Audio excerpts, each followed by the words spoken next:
The first calculation of pi was done by Archimedes of Syracuse from 287 to 212 BC, one of the greatest mathematicians of the ancient world.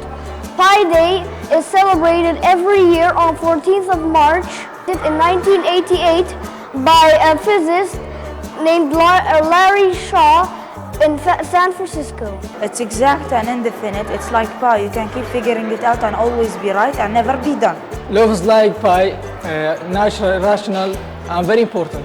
Pi occupies a key place in trigonometry too, also intimately related to E and to imaginary numbers. It also has a role in mathematics of probability. Pi is an infinite, non-repeating decimal, meaning that every possible number combination exists somewhere in pi. Pi world is so amazing overall because we are looking for something that even we don't know what exactly it is. My friends call me Pi because I'm irrational and I don't know where to actually stop.